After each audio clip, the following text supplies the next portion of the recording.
ಇವತ್ತಿನ match ಎಕನಾ ಸ್ಟೇಡಿಯಂನಲ್ಲಿ LSG ಮತ್ತು CSK ತಂಡಗಳ ಮಧ್ಯೆ ಸಂಜೆ 7:30ಕ್ಕೆ ನಡೆಯಲಿದೆ. ಈ ಗ್ರೌಂಡ್ನಲ್ಲಿ 58 IPL ಮ್ಯಾಚ್ಗಳು ನಡೆದಿವೆ. ಫಸ್ಟ್ ಬ್ಯಾಟಿಂಗ್ ಟೀಮ್ 20 ಮ್ಯಾಚ್ಗಳಲ್ಲಿ ಗೆದ್ದರೆ, ಚೇಸಿಂಗ್ ಮಾಡಿದ ಟೀಮ್ಗಳು 38 ಮ್ಯಾಚ್ಗಳಲ್ಲಿ ಗೆದ್ದಿದೆ.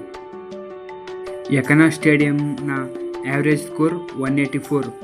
ಈ ಗ್ರೌಂಡ್ ರೀಸೆಂಟ್ ಆಗಿ ಹೈ ಸ್ಕೋರಿಂಗ್ ಗ್ರೌಂಡ್ ಆಗಿ ತಯಾರಾಗಿದೆ. ಈ ಗ್ರೌಂಡ್ ಚೇಸಿಂಗ್ಗೆ ತುಂಬ ಅನುಕೂಲವಾಗಿದೆ. ಈ ಗ್ರೌಂಡಲ್ಲಿ ಟಾಸ್ ಮುಖ್ಯವಾಗಿರುತ್ತದೆ.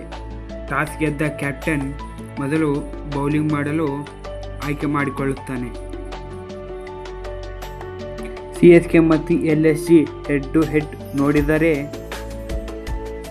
5 ಮ್ಯಾಚ್ಗಳಲ್ಲಿ LSG ತಂಡ 3 ಗೆದ್ದರೆ, CSK ತಂಡ 1 ಗೆದ್ದರೆ, ಇನ್ನೊಂದು ಮ್ಯಾಚಲ್ಲಿ ರಿಸಲ್ಟ್ ಬರಲಿಲ್ಲ.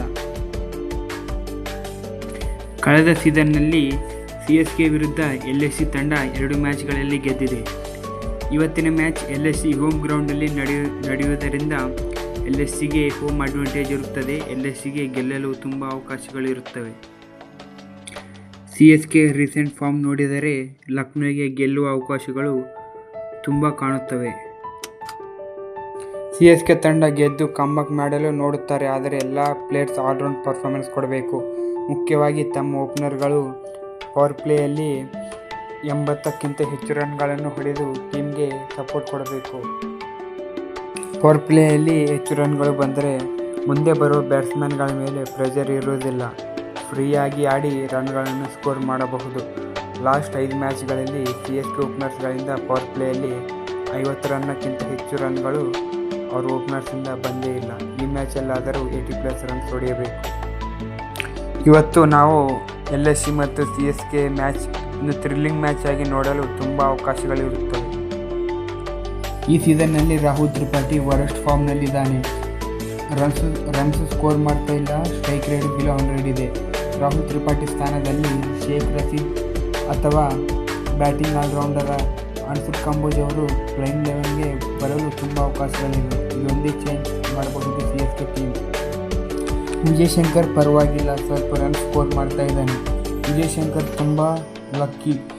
ಮೊನ್ನೆ ನಡೆದ ಪಂಜಾಬ್ ಮತ್ತು KKR ಮ್ಯಾಚ್ಗಳಲ್ಲಿ ವಿಜಯ್ ಶಂಕರ್ ಕೊಟ್ಟ 5 ಕ್ಯಾಚ್ಗಳನ್ನು ಡ್ರಾಪ್ ಮಾಡಿದರು. ಆದರೆ ವಿಜಯ್ ಶಂಕರ್ ಆ ಲಕ್ಕನ್ನು ಸರಿಯಾಗಿ ಉಪಯೋಗಿಸಿಕೊಳ್ಳಲಿಲ್ಲ.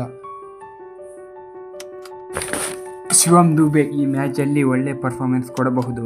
ಯಾಕೆಂದರೆ LSG ಬೌಲರ್ಗಳ ಮೇಲೆ ಶಿವಮ್ ದುಬೆಗೆ ಒಳ್ಳೆ ರೆಕಾರ್ಡ್ ಇದೆ. ಆದರೆ ಆವೇಶ್ ಖಾನ್ ಅವರ ಬೌಲಿಂಗಲ್ಲಿ 2 ಮ್ಯಾಚ್ಗಳಲ್ಲಿ 1 ರನ್ ಹೊಡೆದು 2 ಸಾರಿ ಆವೇಶ್ ಖಾನ್ ಅವರು ಶಿವಮ್ ದುಬೆ ವಿಕೆಟನ್ನು ತೆಗೆದಿದ್ದಾರೆ. ಈ ಮ್ಯಾಚಲ್ಲಿ ಈ ಬ್ಯಾಟಲ್ ನೋಡಬೇಕು. ಧೋನಿ ಮತ್ತು LSG ಸ್ಪಿನ್ನರ್ಗಳ ಮಧ್ಯೆ ಒಂದು ಒಳ್ಳೆ ಬ್ಯಾಟಲ್ ನೋಡಬಹುದು. ಧೋನಿಗೆ ಸ್ಪಿನ್ನರ್ಸ್ ಮೇಲೆ ಅಷ್ಟೊಂದು ಒಳ್ಳೆ ಸ್ಟಾರ್ಟ್ಸ್ ಇಲ್ಲ. ದಿಗ್ವಿಜಯ್ ಶರತಿ ಪ್ರತಿ ಮ್ಯಾಚಲ್ಲೂ ಕಂಟೆಸ್ಟೆನ್ಸಿಯಾಗಿ ವಿಕೆಟ್ ಸಹಿತ ಎಕಾನಮಿ ಕರೆಕ್ಟಾಗಿ ಮೇಂಟೈನ್ ಮಾಡುತ್ತಿದ್ದಾನೆ. ದಿಗ್ವಿಜಯ್ ಶರತಿ ಈ ಮ್ಯಾಚಲ್ಲಿ ಧೋನಿಯನ್ನು ಔಟ್ ಮಾಡಬಹುದು. ಜಡೇಜಾ ಮತ್ತು ರವಿಚಂದ್ರನ್ ಅಶ್ವಿನ್ ತಮ್ಮ ರೇಂಜ್ ಆಟವನ್ನು ಆಡುತ್ತಿಲ್ಲ. ಈ ಮ್ಯಾಚಲ್ಲಿಯಾದರೂ ಅವರ ಕಮ್ಬ್ಯಾಕ್ ಬರಲಿ. ಲಾರ್ಡ್ ಥಾಕೂರ್ಗೆ CSK ಓಪನರ್ಗಳ ಮೇಲೆ ಒಳ್ಳೆಯ ರೆಕಾರ್ಡ್ ಇದೆ. ಈ ಮ್ಯಾಚ್ನ ಪವರ್ ಪ್ಲೇಯಲ್ಲಿ ನೋಡಬೇಕು ಇವರ CSK ಓಪನರ್ಸ್ ಮತ್ತು ಲಾರ್ಡ್ ಥಾಕೂರ್ ಅವರ ಬ್ಯಾಟಿಂಗ್ಸ್ಗಳು ಯಾರು ಗೆಲ್ಲುತ್ತಾರೆ ಅಂತ. ಆಕಾಶ್ ದೀಪ್ ವಿಕೆಟು ತೆಗಿತಾ ಇಲ್ಲ ಮತ್ತು ರನ್ಸ್ಗಳು ಬಹಳ ಲೀಕ್ ಮಾಡ್ತಾ ಇದ್ದಾನೆ. ಆಕಾಶ್ ದೀಪ್ ಪ್ಲೇಯಿಂಗ್ 11ನಲ್ಲಿ ಪ್ರಿನ್ಸ್ ಯಾದವ್ ಅವರು ಮತ್ತೆ ಟೀಮ್ಗೆ ಬರುವ ಅವಕಾಶಗಳಿವೆ. ಲಾಸ್ಟ್ ಮ್ಯಾಚಲ್ಲಿ ಮಿಚೆಲ್ ಮಾರ್ಷ್ಗೆ ಗಾಯ ಆದ ಕಾರಣದಾಗಿ ಹಮದ್ ಸಿಂಗ್ ಪ್ಲೇಯಿಂಗ್ 11ಗೆ ಬಂದಿದ್ದ. ಆದರೆ ಬ್ಯಾಟಿಂಗ್ ಮಾಡಲಿಲ್ಲ. ಈ ಮ್ಯಾಚಲ್ಲಿ ಮಿಚೆಲ್ ಮಾರ್ಷ್ ಅವರು ಮತ್ತೆ ಟೀಮ್ಗೆ ಹಿಂತಿರುಗಿ ಬರುತ್ತಾರೆ. ಅದರಿಂದಾಗಿ ಹಮದ್ ಸಿಂಗ್ ಅವರು ಮತ್ತೆ ಬೆಂಚ್ಗೆ ಪರಿಮಿತವಾಗುತ್ತಾರೆ. ಮಿಚೆಲ್ ಮಾರ್ಷ್ ಹಿಂತಿರುಗಿ ಬರುವುದು ಟೀಮ್ಗೆ ದೊಡ್ಡ ಬಲ. LSG ಟೀಮ್ನ ಬಲ Markram, Mitchell Marsh, Nicolas Pooran ಈ ಮೂವರನ್ನು ಬೇಗ CSK ಟೀಮ್ ಔಟ್ ಮಾಡಿದರೆ CSK ಗೆಲ್ಲಲು ತುಂಬ ಅವಕಾಶಗಳಿರುತ್ತವೆ.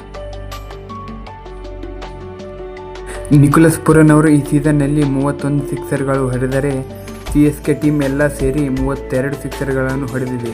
ನಿಕೋಲಸ್ ಪೂರನ್ ಫಾರ್ಮ್ ಆಗಿದೆ ಇವಾಗ. ಈ ಸೀಸನ್ ಸ್ಟಾರ್ಟ್ ಆಗೋಕ್ಕೆ ಮುಂಚೆ LSG team most weakest team ಅಂದ್ಕೊಂಡೆ. ಆದರೆ ಇವಾಗ 4ನೇ ಪ್ಲೇಸಲ್ಲಿದ್ದಾರೆ. ಈ ಮ್ಯಾಚ್ ಗೆದ್ದರೆ ಡೈರೆಕ್ಟ್ ಫಸ್ಟ್ ಪ್ಲೇಸ್ಗೆ ಹೋಗುತ್ತಾರೆ. ಇನ್ನು 3 ಮ್ಯಾಚ್ ಗೆದ್ದರೆ ಪ್ಲೇಆಫ್ಸ್ಗೆ ಕ್ವಾಲಿಫೈ ಆಗುತ್ತದೆ LSG ತಂಡ. ಈ ಮ್ಯಾಚ್ CSK ಸೋತರೆ CSK ನೆಕ್ಸ್ಟ್ ಬರುವ 7 match do or die match ಆಗುತ್ತವೆ. ಈ ಮ್ಯಾಚ್ ಸೋತರೆ CSK ಪ್ಲೇಆಫ್ಸ್ ಆಸೆ ಬಿಟ್ಟು ಬಿಡಬೇಕು. ಮಾರ್ಕ್ರಮ್ ಮೇಲೆ ಖಲೀಲ್ ಅಹ್ಮದ್ ಅವರಿಗೆ ತುಂಬ ಒಳ್ಳೆ ರೆಕಾರ್ಡ್ ಇದೆ ಮತ್ತು ಮಿಚೆಲ್ ಮಾರ್ಷ್ ಅವರು ರೈಟ್ ಹ್ಯಾಂಡರ್ ಆಗಿದ್ದರಿಂದ ಖಲೀಲ್ ಅಹ್ಮದ್ ಮಿಚೆಲ್ ಮಾರ್ಷ್ ಅವರಿಗೂ ಸ್ವಲ್ಪ ಟಫ್ ಕಾಂಪಿಟೇಷನನ್ನು ಕೊಡಬಹುದು. ರಿಷಬ್ ಪಂತ್ ಈ ಸೀಸನ್ನಲ್ಲಿ ಬ್ಯಾಟಿಂದ ತುಂಬ ಪೂರ್ ಪರ್ಫಾರ್ಮೆನ್ಸ್ ನೀಡುತ್ತಿದ್ದಾರೆ. ಅವರು ಈ ಮ್ಯಾಚ್ನಲ್ಲಿ ಕಮ್ಬ್ಯಾಕ್ ಮಾಡಬೇಕೆಂದು ರಿಷಬ್ ಪಂತ್ ಆಟ ಎಲ್ಲ IPL ವೀಕ್ಷಕರಿಗೆ ತೋರಿಸಬೇಕೆಂದು ನನ್ನ ಆಸೆ. The dangerous batter Nicholas Pooran ಅವರ ಮೇಲೆ ಆರ್ ಅಶ್ವಿನ್ ಅವರಿಗೆ ಒಳ್ಳೆ ರೆಕಾರ್ಡ್ ಇದೆ. ಪೂರನ್ ಅವರು 3 times ಅಶ್ವಿನ್ ಮಾಡಿದ್ದಾರೆ. ಪೂರನ್ ಬ್ಯಾಟಿಂಗ್ ಮಾಡುವಾಗ ಅಶ್ವಿನ್ ಅವರಿಗೆ ಬೌಲಿಂಗ್ ಕೊಡಬಾರದು, ಏಕೆಂದರೆ ಪೂರನ್ ಇರೋ ಫಾರ್ಮ್ಗೆ ಸ್ಪಿನ್ನರ್ಸ್ ಬೌಲಿಂಗ್ ಹಾಕಿದರೆ ಬಾಲನ್ನು ಸ್ಟೇಡಿಯಂ ಆಚೆಯೇ ಕಳಿಸುತ್ತಾರೆ. ಪತಿರಾಣಗೆ ಪೂರನ್ ಮೇಲೆ ಒಳ್ಳೆ ರೆಕಾರ್ಡ್ ಇದೆ. ಪೂರನ್ ಬ್ಯಾಟಿಂಗ್ ಆಡುವವರೆಗೂ ಪತಿರಾಣನನ್ನು ಬೌಲಿಂಗ್ ಹಾಕಿಸಬೇಕು, ಸ್ಪಿನ್ನರ್ಸ್ಗೆ ಬೌಲಿಂಗ್ ಕೊಡಬಾರದು. ನೂರ್ ಅಹ್ಮದ್ ಅವರಿಗೆ LSG middle order batsman David Miller ಮತ್ತು ಆಯುಷ್ ಬದೋನಿಯ ಮೇಲೆ ಒಳ್ಳೆ ರೆಕಾರ್ಡ್ ಇದೆ. ಇವರಿಬ್ಬರು ಬ್ಯಾಟಿಂಗ್ ಬಂದಾಗ ನೂರ್ ಅಹ್ಮದ್ನನ್ನು ಯೂಸ್ ಮಾಡಬಹುದು. ದಿ ಗ್ರೇಟ್ ಆಲ್ರೌಂಡರ್ಸ್ ಜಡೇಜಾ ಮತ್ತು ಆರ್ ಅಶ್ವಿನ್ ಅವರು ಈ ಮ್ಯಾಚಿಂದ ಒಳ್ಳೆಯ ಕಮ್ಬ್ಯಾಕ್ ಮಾಡುತ್ತಾರೆ ಎಂದು ನನ್ನ ಆಸೆಯಾಗಿದೆ. Orange cap holder Nicholas Pooran ಮತ್ತು purple cap holder Noor Ahmad ಅವರ ಮಧ್ಯೆ ಒಂದು ದೊಡ್ಡ ಬ್ಯಾಟಲ್ ನಡೆಯಲಿದೆ. ನೋಡಬೇಕು ಯಾರು ಗೆಲ್ಲುತ್ತಾರೆ ಅಂತ. ಈ ವಿಡಿಯೋ ಲೈಕ್ ಮಾಡಿ, ಶೇರ್ ಮಾಡಿ, ನಿಮ್ಮ ಸ್ನೇಹಿತರಿಗೆ ಕಳುಹಿಸಿ, ಸಬ್ಸ್ಕ್ರೈಬ್ ಮಾಡಿ. Thank you.